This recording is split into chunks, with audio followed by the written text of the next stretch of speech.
السلام عليكم ورحمة الله وبركاته. الحمد لله العلي الأجل الفرد الوحيد القديم الأول. أنت مليك الناس ربا فاقبل. ثم الصلاة على النبي الخاتم والأفضل وعلى آله وأصحابه الأكمل. أما بعد، فقد قال الله تبارك وتعالى في القرآن المجيد: أعوذ بالله من الشيطان الرجيم. بسم الله الرحمن الرحيم. يا أيها الناس اتقوا ربكم إن زلزلة الساعة شيء عظيم. وقال تعالى: وأما من خاف مقام ربه ونهى النفس عن الهوى فإن الجنة هي المأوى. وقد قال رسول الله صلى الله عليه وسلم: بادروا في الأعمال فتنا كقطع الليل المظلم، يصبح الرجل مؤمنا ويمسي كافرا، أو يمسي مؤمنا ويصبح كافرا، يبيع دينه بعرض من الدنيا. وقال عليه الصلاة والسلام: العبادة في الحرج كهجرة إلي. وقال النبي صلى الله عليه وسلم: تعرض الفتن على القلوب كالحصير عودا عودا، إذا أشربها نكتت فيه نكتة سوداء، وأي قلب أنكرها نكتت فيه نكتة بيضاء، حتى تصير على قلبين، أو كما قال رسول الله صلى الله عليه وسلم: آمنت بالله صدق الله العلي العظيم، وصدق رسوله النبي الكريم،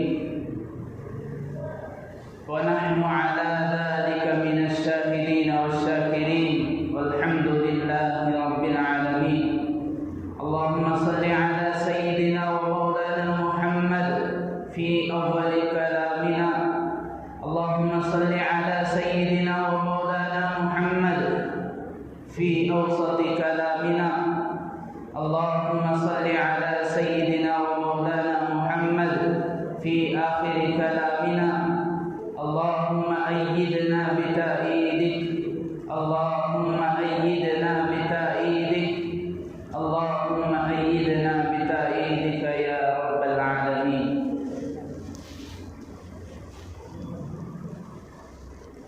محترم معزز بزرگوں، دوستوں، عزیزوں، نوجوان بھائیوں،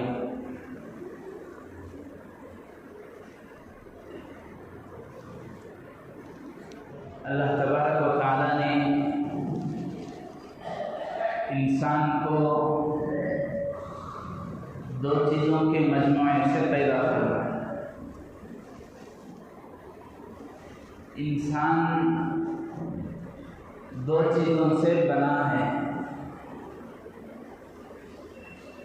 اگر ان دو چیزوں میں سے ایک چیز بھی نہیں رہی تو اسے انسان نہیں کہیں گے۔ ایک ہے مٹی جس کا تعلق زمین سے ہے، اور دوسری چیز ہے روح جس کا تعلق آسمان سے ہے۔ مٹی سے اللہ تبارک و تعالیٰ نے جسم بدن تیار کیا اور اس کے اندر جان ڈالی اللہ تبارک و تعالیٰ نے روح کے ذریعے سے۔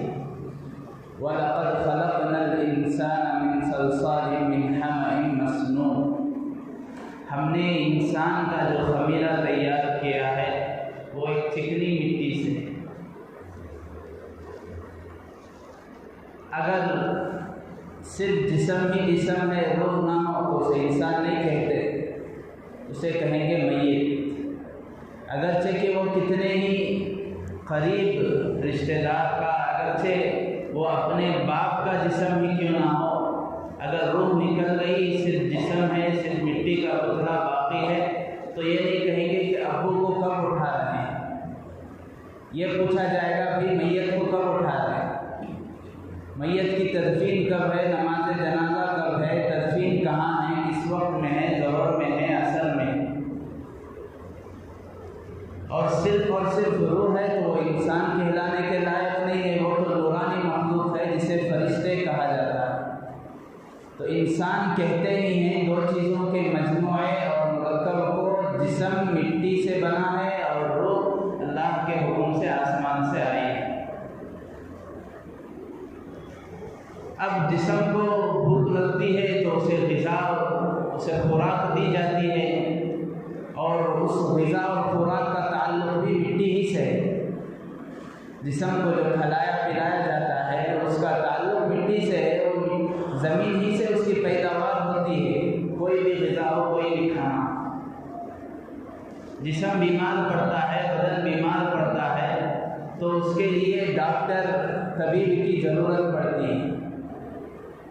اسی طرح روح کی بھی بھوک ہے، روح بھی بھوکی ہوتی ہے تو اسے بھی غذا دی جاتی ہے، اسے بھی خوراک دی جاتی ہے، اور روح بھی بیمار ہوتی ہے تو اس کے لیے بھی ایک ڈاکٹر اور طبیب کی ضرورت پڑتی ہے۔ جو تقاضے جسم کے ہیں، جو اشارات جسم کے ہیں، جو کنایات جسم کے ہوتے ہیں، وہی تقاضے، وہی اشارات روح کے بھی ہوتے ہیں۔ بس فرق یہ ہے کہ ہم جو ہے جسم کے اشارات، جسم کے تقاضوں کو سمجھ پاتے ہیں، روح کے تقاضوں کو ہم سمجھ نہیں سکتے۔ جس طرح جسم کے لیے بھوک ہو تو اس کی ضرورت، اس کو خوراک دی جاتی ہے، غذا دی جاتی ہے، روح کی بھوک بھی ہے، روح کی غذا ہے، وہ ہے اللہ تعالیٰ کا حکم، ما آتاکم الرسول فخذوہ وما نہاکم عنہ فانتہوا۔ جسم کی غذا کھانا پینا ہے، اور اس کے لیے جو ڈاکٹر ہوتا ہے، جو طبیب ہوتا ہے، اسے ہم ڈاکٹر کہتے ہیں۔ اسی طرح روح کی غذا ہے، اس کی بیماری بھی ہوتی ہے، اور اس کے لیے جو طبیب ہوتا ہے وہ ہے اللہ کا رسول صلی اللہ علیہ وسلم۔ اسی لیے قرآن نے کہا ما آتاکم الرسول فخذوہ وما نہاکم عنہ فانتہوا۔ جیسے ڈاکٹر کا کام یہ ہے، ہم بیمار ہو کر جب ڈاکٹر کے پاس، جب طبیب کے پاس جاتے ہیں تو وہ ہمارے لیے غذا بھی متعین کرتا ہے کہ تمہیں چکنے غذا سے، چکنی مشروبات سے، محرومات سے بچنا ہے، تمہیں یہ کھانا ہے، ایک غذا بھی متعین کرتا ہے، پرہیز بھی بتا دیتا ہے۔ اسی لیے وہ ڈاکٹر کہلانے کے لائق نہیں ہوتا جو صرف غذا بتائے، پرہیز نہ بتائے۔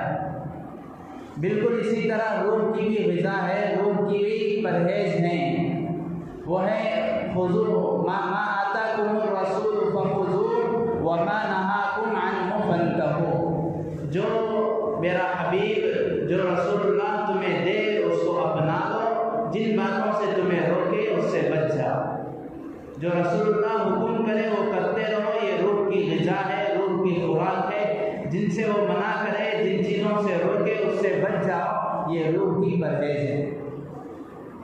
جس طرح آدمی اگر اپنے ڈاکٹر، اپنے طبیب کی بات مانتا ہے اور جو غذا متعین کیا ہے بیماری کی حالت میں اس کو کھاتا ہے اور جو پرہیز بتایا ہے اس سے بچتا ہے، تو اس کا جسم آباد رہتا ہے۔ جسم آباد تو اس کی زندگی، اس کی دنیا آباد رہتی ہے۔ بالکل اسی طرح جو رسول اللہ صلی اللہ علیہ وسلم کی تعلیمات ہیں، آپ علیہ السلام نے جن چیزوں سے روکا ہے وہ ان سے بچتے رہیں۔ جو آپ کی تعلیمات ہیں، جو جن کاموں کے کرنے کا حکم دیا ہے ان کو کرتے رہیں تو ہماری آخرت آباد رہتی ہے۔ اگر آدمی صرف ڈاکٹر کے بتائے ہوئے غذا کو کھا رہا ہے، پرہیز نہیں کر رہا ہے، اس کی طبیعت خراب ہوتی ہے۔ جب اس کی طبیعت خراب ہے، اس کی زندگی خراب ہو جاتی ہے۔ بالکل اسی طرح ہم صرف آپ علیہ السلام کی، قرآن کی، احادیث کی فرمودات اور احکام پر عمل کر رہے ہیں۔ جو ممنوعات ہیں، جن چیزوں سے رسول اللہ صلی اللہ علیہ وسلم نے منع کیا ہے، اس کا ہمیں لحاظ نہیں ہے، اسے ہم نے اپنے پسے پشت ڈال دیا ہے، پیٹھ پیچھے ڈال دیا ہے، نہ ہم اس کو سنتے ہیں نہ سمجھتے ہیں، سنتے ہیں تو عمل نہیں کرتے، تو بالکل اسی طرح ہماری آخرت خراب ہو جاتی ہے۔ بزرگان محترم، یہ جو تمہید ہے یہ اس لیے عرض کی جا رہی ہے تو آپ علیہ السلام کی جو تعلیمات ہے، جو شریعت ہے، وہ صرف کرنے کا کام نہیں ہے، اس میں صرف کرنے کے امور نہیں بتائے گئے ہیں۔ جیسے نماز کا حکم دیا گیا ہے، نماز پڑھنے کا جہاں حکم ملتا ہے، وہیں پر احادیث میں ہمیں یہ چیزیں بھی بتائی گئی ہیں کہ ان چیزوں سے نماز میں بچو۔ نماز کے پرہیز بھی بتائے گئے ہیں۔ اگر ان کا خیال نہیں کرو گے تو تمہاری نماز نہیں رہے گی، نماز فاسد ہو جائے گی، نماز باطل ہو جائے گی، پھر سے نماز کو دہرانا پڑے گا۔ نماز کے باہر کے شرائط بتائے گئے، نماز کے اندر کے ارکان بتائے گئے، نماز کے لیے مستحبات کیا ہیں، نماز کے واجبات کیا ہیں، نماز کے سنن کیا ہیں، یہ ساری چیزیں بتائی گئی۔ بالکل اسی طرح ساری شریعت اور آپ علیہ السلام کی ساری احادیث، آپ علیہ السلام نے جو اللہ تبارک و تعالیٰ سے جو پیغام لایا ہے وہ بھی دو طرح کے ہیں۔ ان میں بعض کرنے کے کام ہیں اور بعض وہ چیزیں ہیں جن سے بچنے کا حکم دیا گیا ہے۔ آدمی اگر اپنی زندگی کی سلامتی چاہتا ہے، صحت چاہتا ہے، اپنی زندگی کو سنوارنا چاہتا ہے، اپنی دنیا کو آباد رکھنا چاہتا ہے تو الحمیۃ رأس کل داء۔ اطباء نے، علماء نے، مشائخ نے، حکماء نے لکھا اگر آدمی بیمار ہے تو اگر وہ صرف پرہیز کر لیتا ہے تو ساری دوائیوں میں نمبر سب سے پہلی دوائی ہے وہ پرہیز۔ وہ پرہیز کر لے رہا ہے، بخار ہے تو بخار میں جن چیزوں سے پرہیز کرنا ہے، سردی ہے سردی میں جن چیزوں سے پرہیز کرنا ہے، زیادہ گرمی ہو گئی ہے تو گرمی میں جن چیزوں سے پرہیز کرنا ہے، اگر ان پرہیز پر وہ عمل کر رہا ہے، صرف پرہیز کو فالو کر رہا ہے تو اسے کسی دوائی کی ضرورت نہیں پڑتی، وہ بالکل ٹھیک ٹھاک رہتا ہے اور اسے صحت اس کی بحال ہو جاتی ہے، برقرار ہو جاتی ہے۔ بالکل اسی طرح آپ علیہ السلام کے فرمودات پر ہم عمل کر رہے ہیں۔ آپ کے جو ممنوعات ہیں، جن چیزوں سے آپ نے منع کیا ہے، اس سے نہیں بچ رہے ہیں تو یہ کوئی فائدے کی چیز نہیں۔ یہ بالکل اسی طرح ہے کہ ایک آدمی اپنی ایک پانی کی ٹنکی میں پانی بھر رہا ہے، اس میں پانی بھرنے کے لیے جو وال ہوتا ہے، جو پائپ ہوتے ہیں وہ تو لگا دیا ہے، اس نے موٹر کو تو چالو کر دی ہے، پانی بھر رہا ہے، لیکن نیچے سے سوراخ ہے اور اسے علم ہی نہیں ہے، وہ پانی بھرتا ہی رہے گا، پانی پڑتا ہی رہے گا، لیکن زندگی میں قیامت تک کبھی بھی وہ ٹنکی نہیں بھرے گی۔ وجہ یہ کہ نیچے سے پانی اسی طرح جس طرح اوپر سے جاری ہے، جس طرح اوپر سے بھر رہا ہے، نیچے سے نکل رہا ہے۔ بالکل اسی طرح آپ علیہ السلام کے احکامات پر عمل کرنا اور آپ کی ممنوعات کو چھوڑ دینا، یہ اسی طرح کی بات ہے جس طرح ٹنکی کی مثال ہے، علماء نے فرمایا۔ عزیزان محترم، جن چیزوں سے رسول اللہ صلی اللہ علیہ وسلم نے بچنے کا حکم دیا ہے ان کو کہا جاتا ہے عموماً فتنے۔ حضور صلی اللہ علیہ وسلم نے جو فرمایا صلو کما رأیتمونی اصلی، جس طرح میں نماز پڑھتا ہوں مجھے دیکھ کر نماز پڑھو۔ آپ علیہ السلام نے 10 ہجری میں ہجرت کے 10ویں سال آپ علیہ السلام نے حج فرمایا جو حجۃ الوداع کہلاتا ہے۔ اس وقت حضرات صحابہ کو حکم دیا، میرے صحابہ جس طرح میں حج کے ارکان ادا کر رہا ہوں اس طرح دیکھ کر تم حج کے ارکان ادا کرتے رہو۔ اس طرح بہت سارے احکامات ہیں، نماز ہے، معاشرت ہے، اخلاقیات ہیں، معاملات ہیں۔ ان ساری چیزوں میں آپ علیہ السلام نے جو کام کرنے کا حکم دیا ہے ان کو تو کرنا ہے۔ جن چیزوں سے بچنے کا، اپنے آپ کو، اپنے ایمان کو، اپنے اعمال کو، اپنی آل اولاد کو بچانے کا حکم دیا ہے، رکنے کا حکم دیا ہے، انہیں بھی اپنانا ہے۔ اور ان چیزوں کو کہا جاتا ہے فتنے۔ سب سے پہلے تو ہمیں یہ سمجھنا ہے کہ فتنہ کسے کہتے ہیں۔ فتنہ لغت میں کہتے ہیں جس طرح سونے کو آگ پر تپایا جاتا ہے تاکہ جو اس کا ویسٹیج ہے، اس پر جو گرد و غبار ہے، جو اس کی اصلیت کو چھپا رہی ہے جو چیز، وہ نکل جائے آگ کے تپانے کی وجہ سے۔ تو عربی میں اس کام کو، آگ پر، سونے کو آگ پر تپانے کو فتنہ کہتے ہیں۔ مطلب یہ ہے کہ اس کی آزمائش کی جا رہی ہے، اگر وہ نکل گیا تو اس بات کی علامت ہے کہ وہ کھرا ہے، وہ کھوٹا نہیں۔ بالکل اسی طرح فتنہ آدمی جن چیزوں سے رکنے کا حکم دیا، اگر اس میں آدمی ملوث ہو گیا وہ فتنہ۔ جیسے آپ علیہ السلام نے ایک حدیث میں ارشاد فرمایا عورتیں فتنہ ہیں، مطلب یہ نہیں کہ ساری عورتیں فتنہ ہیں۔ آدمی نے نکاح کر لیا تو وہ عورت کے فتنے میں مبتلا نہیں ہوا، زنا میں مبتلا ہو گیا تو وہ عورت کے فتنے میں مبتلا ہے۔ آنکھ کا زنا ہے، کان کا زنا ہے، دل کا زنا ہے، زبان کا زنا ہے، ہاتھ کا زنا ہے۔ ان چیزوں سے بچنے کے لیے حکم دیا نکاح کرو۔ علیکم، اللہ کے نبی علیہ السلام نے ارشاد فرمایا یا معشر الشباب من استطاع منکم الباءۃ فلیتزوج فإنه اغض للبصر واحسن للفرج۔ نکاح کرو، اس سے تم آنکھوں کی زنا سے بھی بچو گے اور اپنی شرمگاہ کے زنا سے بھی بچو گے۔ تو حالانکہ آپ علیہ السلام نے فرمایا عورتیں فتنہ ہیں، اس فتنے کا حل بتا دیا نکاح کرو۔ بالکل اسی طرح آج امت جو ہے بہت ساری فتنے میں مبتلا ہے، اور ایسے بڑے بڑے فتنے ہیں جسے ہم اپنے پاس، اپنے ساتھ لیے گھوم رہے ہیں۔ جیسے ایک فتنہ ہے موبائل کا فتنہ۔ آج کے زمانے میں علماء محدثین کا اس بات پر اتفاق ہے، جو بڑے بڑے علماء ہیں، شیخ الاسلام ہیں اور امت کے ملت اسلامیہ کے جنہیں فقیہ کہا جاتا ہے، مفتی کہا جاتا ہے، جنہیں محدث کہا جاتا ہے، وہ سب اس بات پر متفق ہیں کہ آج امت میں موبائل سے بڑا کوئی فتنہ ہی نہیں۔ پہلے یہ ہوتا تھا کہ آدمی سنیما گھر جانے کے لیے شرم محسوس کرتا تھا، سنیما ہال جانے کے لیے عار محسوس کرتا تھا، یا تو اپنی دینداری کی وجہ سے، یا تو اپنے حلیے کی وجہ سے، یا تو اپنے جان پہچان تعلقات کی وجہ سے۔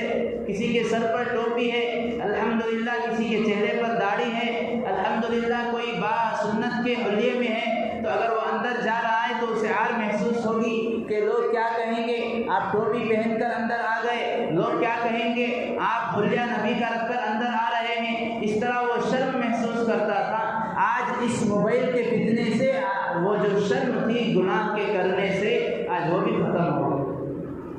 آدمی اپنے جیب میں لیے گھومتا پھرتا ہے، کہیں تھوڑی فرصت ملی نہیں، کہیں خلوت ملی نہیں، کہیں تھوڑا وقت ملا نہیں کہ اس کے فتنے میں لگ گیا۔ اسی لیے علماء نے کہا اس فتنے کا حل کیا ہے؟ جس طرح آپ نے بتایا عورت کے فتنے سے بچنے کے لیے نکاح کرو، تو اس کے فتنے سے بچنے کے لیے علماء نے 2 تدبیریں بتائی۔ ایک تو یہ ہے کہ جسے آج ہم اسمارٹ فون کہتے ہیں، اسمارٹ موبائل، اینڈرائڈ فون جسے کہتے ہیں، وہ استعمال ہی نہ کرے، اس لیے کہ موبائل جو رکھا گیا ہے کسی سے بات کرنے کے لیے، ہماری بات کسی تک پہنچے، کسی کی بات ہمارے تک پہنچے، اس مقصد کے لیے استعمال ہوتا ہے۔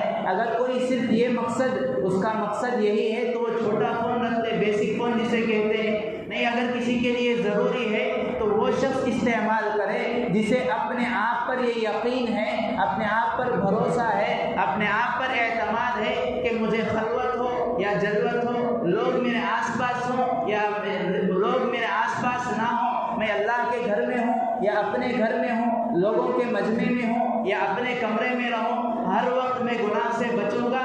اگر اتنا اپنے آپ پر اعتماد اور بھروسہ ہے تو وہ شخص موبائل اسمارٹ فون استعمال کا حقدار ہے۔ اس فتنے کا بھی حل بتا دیا۔ الغرض اس طرح کے بہت سے فتنے ہیں، آدمی اگر اس میں پھنس جاتا ہے، جن چیزوں سے رکنے کا حکم دیا ہے وہ اسے جانے انجانے میں کر رہا ہے تو گویا کہ اس کے فتنے میں مبتلا ہے۔ اس بات کو کہتے ہیں فتنہ، اور اسی کو کہتے ہیں آپ علیہ السلام کی ممنوعات، جن سے حضور علیہ السلام نے منع فرمایا ہے۔ جو روحانی طبیب ہے، جو روحانی ڈاکٹر رسول اللہ ہیں، یہ ان کا بتایا ہوا پرہیز ہے۔ اس سے بچنا اپنے ایمان اور اعمال کو بچانا ہے۔ ان میں ملوث ہونا، ان میں لگنا اپنے ایمان اور اعمال کو تباہ و برباد کرنا۔ بزرگان محترم، حضور صلی اللہ علیہ وسلم نے ایک حدیث پاک میں ارشاد فرمایا، تعرض الفتن علی القلوب کالحصیر، میری امت پر ایک وقت ایسا آئے گا، ان پر میری امت میں فتنے ایسے ہوں گے کہ ان کے دلوں پر فتنے پیش کیے جائیں گے، ان کے سامنے فتنے آئیں گے حصیر کی طرح، عودن عودن، رفتہ رفتہ، دھیرے دھیرے۔ حصیر کب بنتی ہے؟ تنکے سے، اس میں دھاگے سے، چھوٹی چھوٹی چیزوں کے بعد اس کو جوڑنے سے، پھر اس کا تانا بانا ہوتا ہے، پھر اس کا ایک آن بان ہوتی ہے، وہ ساری چیزوں کے مرکب مجموعے سے بعد میں حصیر بنتی ہے۔ جس طرح چھوٹی چھوٹی چیزوں سے مل کر حصیر بنتی ہے، اسی طرح میری امت دھیرے دھیرے دھیرے دھیرے فتنے میں مبتلا ہوتی رہے گی۔ پھر آپ علیہ السلام نے آگے ارشاد فرمایا، بعض دل ایسے ہوتے ہیں جن کے دلوں پر اللہ تبارک و تعالیٰ نے مہر لگائی ہوئی ہے، جن کے دل، جن کے کان، جن کی عقل، جن کے نفس کو سننے کا مزاج نہیں ہوتا۔ اس لیے کہ انسان میں تین چیزیں، انسان تو بنا ہے دو چیزوں سے، جسم سے، روح سے۔ انسان کے اندر اللہ تعالیٰ نے تین چیزیں رکھی ہیں، دل، عقل اور نفس، جسے عربی میں کہتے ہیں قلب، عقل، نفس۔ یہ تین چیزیں ہیں۔ جب ان تین چیزوں میں بگاڑ آ جاتا ہے، دل میں جو چیزیں وسوسے آ رہے ہیں، جو خیالات آتے ہیں، اس میں بندہ اس پر عمل کرتا ہے۔ خیالات کا آنا کوئی غلط نہیں ہے، خیالات کا آنا کوئی بری بات نہیں ہے، حالانکہ انسان کا یہ تقاضا ہے، بشر ہونے کے ناطے خیالات آتے ہیں۔ اگر خیالات کسی کو نہیں آ رہے تو وہ تو فرشتہ کہلائے گا، وہ تو ایک نورانی مخلوق ہے۔ اللہ تعالیٰ نے انسان کو الانسان مرکب من الخطأ والنسیان، اس میں اچھائی بھی ہے، اس میں برائی بھی ہے۔ اچھے خیالات، اچھے ارادے، اچھے عزائم بھی آئیں گے، برے خیالات، برے ارادے، برے عزائم بھی آئیں گے۔ ان خیالات پر عمل کر رہا ہے تو گویا کہ اس کا دل بگڑ گیا۔ عقل میں جو سوچ و بچار آ رہی ہیں، جو افکار آ رہی ہیں، اگر وہ غلط آ رہی ہیں، اس کے مطابق وہ عمل کر لیا، اس کو لے لیا، اس کو اپنا لیا تو اس کا عقل بگڑ گیا، اس کی عقل میں بگاڑ خرابی پیدا ہو گئی۔ اس کے نفس جو شہوتیں امنگتا ہے، جو خواہشیں اس کے دل میں اس کا نفس ڈالتا ہے، تو وہ نفس کے تابع ہو گیا، اپنے آپ کو نفس کے حوالے کر دیا تو نفس میں بھی خرابی اور بگاڑ آ گئی۔ جب نفس میں خرابی آ گئی، جب نفس میں بگاڑ آ گیا، جب عقل میں، جب دل میں، جب سوچ و بچار میں خرابی اور پراگندگی آ گئی تو اب وہاں سے انسان کا مزاج سننے کا ختم ہو جاتا ہے۔ جب اس کا سننے کا مزاج بالکل ختم ہو گیا، اب وہ فتنے میں مبتلا ہو جاتا ہے۔ اسی لیے قرآن نے کہا، جب اللہ تبارک و تعالیٰ کل قیامت کے دن جنتیوں کو جنت میں بھیج دیں گے، جہنمیوں کو جہنم میں جانے کا فیصلہ ہو جائے گا، تو جہنمی لوگ یہ افسوس کریں گے، وَقَالُوا لَوْ كُنَّا نَسْمَعُ أَوْ نَعْقِلُ مَا كُنَّا فِي أَصْحَابِ السَّعِيرِ۔ جنتیوں سے یہ اپنی رائے ظاہر کریں گے کہ کاش ہم بھی تمہاری طرح سن لیتے، کاش ہم بھی تمہاری طرح سمجھ لیتے، ہمیں دعوت دینے والے ہمارے پاس آتے تھے، ہمیں جو ہے اللہ کے گھر کو بلاتے تھے، ہمیں بار بار یہ بیان کیا جاتا تھا، نفس کے تقاضوں پر نہیں چلنا چاہیے، عقل اور دل کے خواہشات اور شہوات کو نہیں اپنانا چاہیے، اللہ کے گھر سے دوری یہ بری چیز ہے۔ ان چیزوں کو ہمیں سنایا جاتا تھا، ہم نے اپنا مزاج سننے کا نہیں رکھا تھا۔ جب ہم نے سنا ہی نہیں تو ہم نے سمجھا ہی نہیں، جب ہم نے سمجھا ہی نہیں تو آج ہمارا ٹھکانہ جہنم ہو گیا۔ کاش ہم سن لیتے، کاش اگر ہم نے سنا تو اس کو سمجھ لیتے۔ ہم جو ہے سن کر بیٹھے جگہ جہاں پر ہم نے بیٹھا تھا وہاں پر اپنے کرتے کو جھاڑ کر ہم نہ اٹھتے، ہم سن کر سمجھ کر دل میں اس بات کو اتار لیتے، ما کنا فی اصحاب السعیر، ہم آج جہنمی نہیں ہوتے۔ بزرگان محترم، یہی وجہ ہے کہ ایک موٹا سا اندازہ لگائیں، حساب لگائیں، آج ہر جمعہ بیانات ہوتے ہیں اور دعوت و تبلیغ کی محنت کرنے والے اللہ کے وہ بندے، اللہ کے وہ برگزیدہ بندے جنہیں اللہ نے توفیق دی، بے غرض ہو کر بغیر طلب کے یہ ہمارے گھروں کے پاس آتے ہیں، دوسروں کے گھروں کے پاس جاتے ہیں اللہ کے گھر کو بلانے کے لیے۔ ان کی محنت بھی ہو رہی ہے اور مساجد سے محنتیں بھی ہو رہی ہیں اور اسی طرح مدارس کی محنتیں بھی ہو رہی ہیں، ہر طرف اللہ اور اللہ کی باتیں ہو رہی ہیں، لیکن پھر بھی آج ہماری مسجدیں ویران کیوں ہیں؟ پھر بھی کیوں ہم نماز کے مسجد کے عادی نہیں ہوئے؟ پھر بھی کیوں ہماری زندگی نہیں بدلی؟ پھر بھی ہمارے معاملات میں سدھار کیوں نہیں آیا؟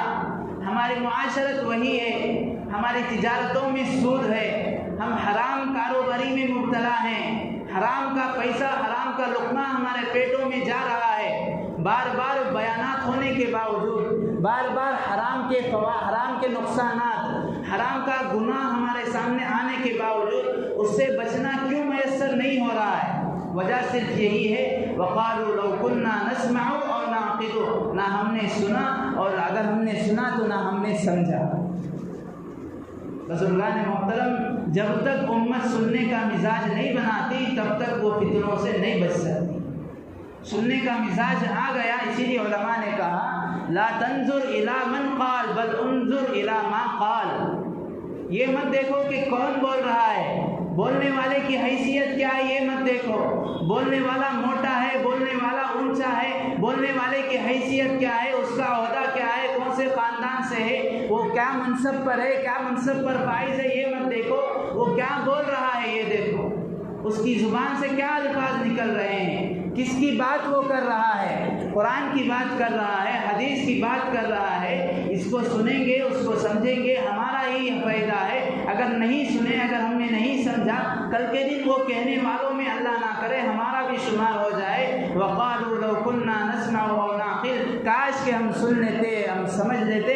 اب اس کے بعد اللہ تعالیٰ کے سامنے ہم آرزویں کریں گے، جہنمی لوگ جو ہے اللہ کے سامنے یہ چیخیں گے، پکاریں گے، باری تعالیٰ ہمیں ایک لمحے کی مہلت دے دے، ہمیں ایک دن کی مہلت دے دے، ہمیں ایک مہینے کی مہلت دے دے، ہمیں ایک بار تو دنیا میں بھیج دے، اس کے بعد دیکھ ہم ایک لمحہ بھی تیری نافرمانی نہیں کریں گے، تجھے ناراض نہیں کریں گے، تیری بغاوت نہیں کریں گے، تیری سرکشی نہیں کریں گے، تیرے احکامات پر عمل کریں گے، رسول اللہ کی سنتوں کو اپنائیں گے، آپ علیہ السلام نے جن چیزوں کو منع کیا ہے، جو پرہیز بتائے ہیں، ہم ان سے بچیں گے، یہ منتیں سماجتیں ہوتی رہیں گی اور اللہ کی رحمت متوجہ بھی نہیں ہوگی۔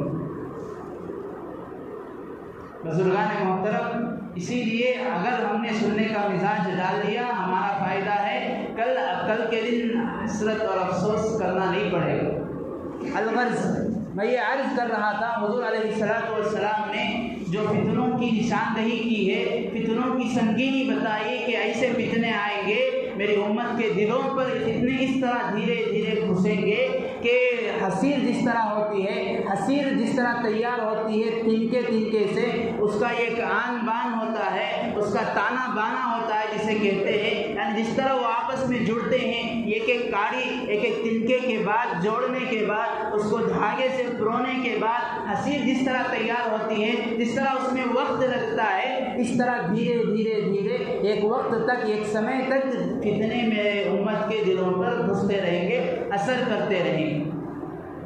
اب جن کے دلوں میں سننے سمجھنے کا، جن کے عقلوں میں، جن کے نفسوں میں یہ مزاج نہیں ہے، وہ فتنے جب داخل ہوں گے، اذا نکتت فیہ نکتۃ سودا، جیسے ہی یہ فتنہ گھسے گا ایک کالا نقطہ اس میں چھوڑ جائے گا، جیسے ہی دوسرے فتنے میں یہ مروج ہوگا کالا نقطہ اس میں چھوڑ جائے گا، اس طرح ہوتے ہوتے اس کا دل کالا ہو گیا۔